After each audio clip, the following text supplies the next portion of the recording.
Introduced to Gus Henningsberg by Gene Henningsberg. And I was introduced to Gus with a few of my friends because we wanted to burn Montclair High School down. And we planned to burn Montclair High School down.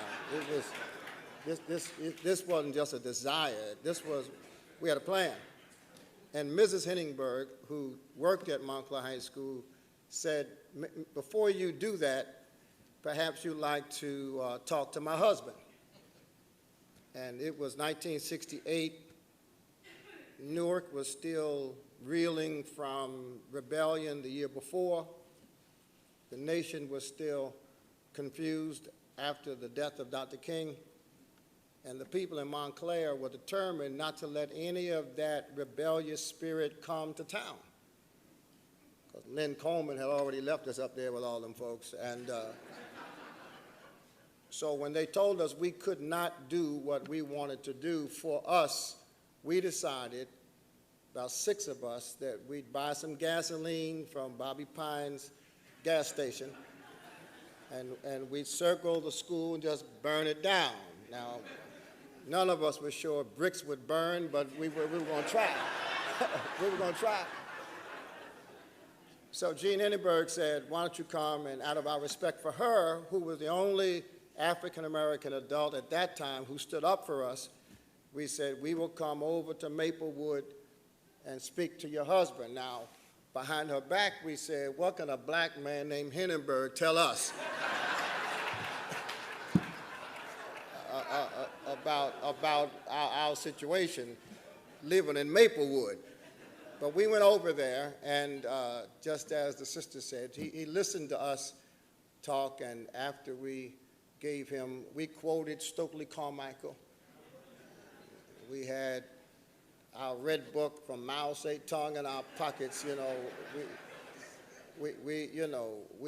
We were ready to burn, baby, burn. And Gus basically looked at us and said, okay, I get it. You'll burn the school down, and then they'll put your little black expletives in jail, and then they'll build a new school.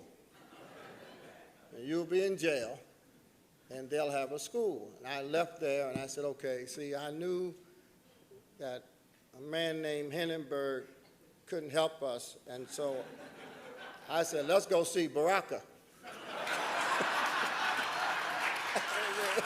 You know, let us go see Imamu Baraka. He believes in black power. He's been to jail. I mean, let's go see. And so we went to 502 High Street, and we said, Baraka, we need your help. Imperiali's up here helping his people. We need some help. And one fella, I think it was, well, I won't call his name because he's controversial now, but he said, have you talked to anybody else? He said, yeah, we talked to Gus Henningsberg. I said, well, what did Gus say? And we told him what Gus said, and I was just sitting there waiting for my radical hero to tell me everything wrong with what Gus Henningsberg said with his moderate self. And Baraka said, well, I agree with Gus. I said, well, this is a mess.